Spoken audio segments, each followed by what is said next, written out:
Hi everyone and welcome back to the Clever Report. It's yours truly, Peter Clever. Today we're going to talk about the gender pay gap. And now, what do actually feminists want? Do they want equality of opportunity or equality of outcome?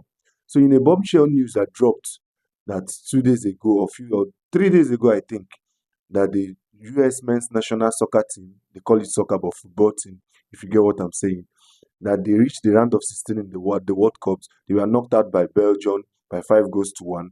They reached the round of 16 and the payout was basically $13 million. But the news that dropped was that they are going to share this money equally, 50-50, with the US women's national team. Now, it's crazy because everybody talks about equality and equal pay and everything. It should be basically eat what you kill. If you are able to generate more money, you earn from it. Now, see what happened in 2019. The US they won the World Cup in 2015 and 2019. The US women's national team, and now let's even talk about it. They've been beaten multiple times. They've been beaten by 50, under 15-year-old boys. So the game is not the same. The women's football, even though the women's football is basically improving every day. I love watching the women's football, especially the English team. They are Leah Williamson and Ella Toon and all of them. I love watching them because they are actually advanced now in comparison to other nations and stuff.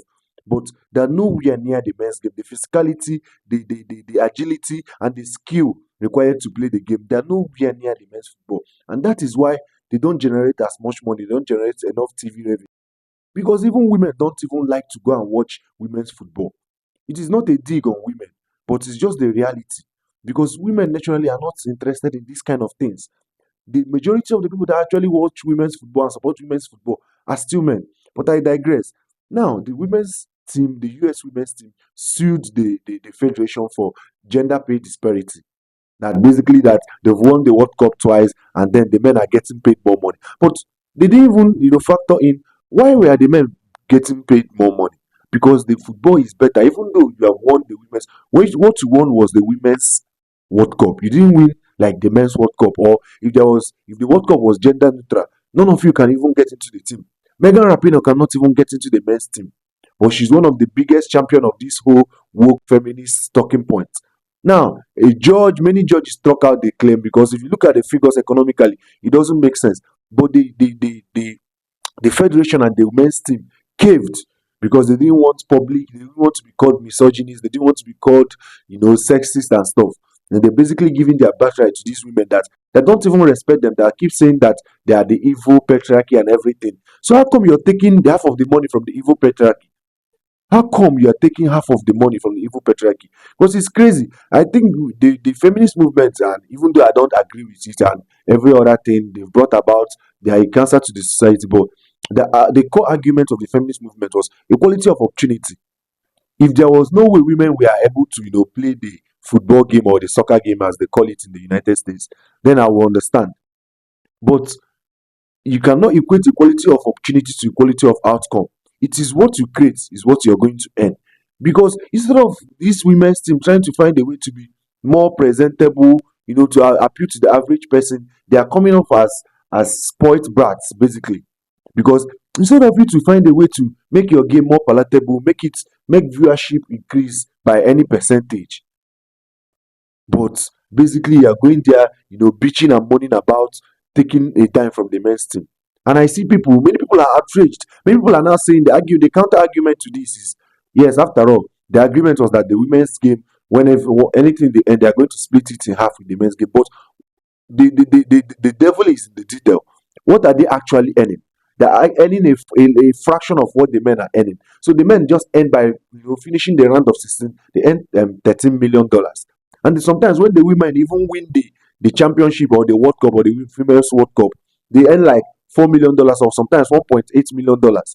Now, this money will be shared roughly among the 26, men roster, even in the men's game and the females game, and it will be amount of over $246,000 for each person. But it's crazy because if you're going to share the men's prize money, and then the women's prize money is just like a fraction of it, who is actually losing? So this is why the feminists are not saying anything about this whole issue.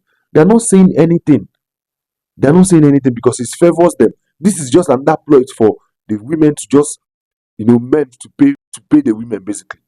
It's just another scheme for men to pay the woman. This kind of thing can only happen in the US, where these people are not backbone, they are spineless men. And I'm sorry to say it, because if you are allowing your partner just because you don't want public outrage, or a mild criticism from a few blue haired feminists on TikTok, that is why you capitulated. That is why you caved. That is why you folded into giving these women, people like Megan Rapinoe and her likes, even though I think she's retired now. For people that have this whole feminist ideology, giving them your money just because you don't want to be criticized. That is crazy. So in another news about this whole double standards and the feminism movement and everything, the star actor in Top Boy, Michael Ward, was found not guilty of rape 2 days ago, or yesterday rather. And reports say that he was sobbing and crying in his car. And now I keep telling people that the whole the false allegation scheme, and the whole false allegation industry is not about finding you guilty or not guilty. The people don't understand. It's not even about draining you money from legal fees and the stress. No, it's about painting a certain image. This guy is scarred for life. Because some people, the common rebuttal, the common argument is, for the fact that he wasn't found guilty beyond reasonable doubt by a jury of his peers doesn't mean he's not guilty. This is what the common rebuttal from all these woke people. But the problem is that it's to become the victim of this false rape accusation, or to your person, or your brother, or your father, or anybody, or your boyfriend, or your cousin, or your friend becomes the victim of this false rape accusation, then you understand the weight it carries. So it's not even about finding him guilty, it's about tarnishing his image. Because there are many people, these woke people will not stop stomping on that narrative that he's a sexual predator. And that is the crazy dilemma. There have been many people, Benjamin Mendy, Hakimi, all of them. Almost Benjamin Mendy's life and football career has just been ruined just because a woman, was in her feelings and falsely accused him. So I sympathize with Michael Ward, because basically his image is tarnished for life. And the problem is that the justice system is highly gynocentric and matriarchal in nature, because it doesn't punish these false, accusers. That doesn't mean that they are not victims. That doesn't mean that they are not men that are predators. That doesn't mean that they are not victims of these heinous crimes. But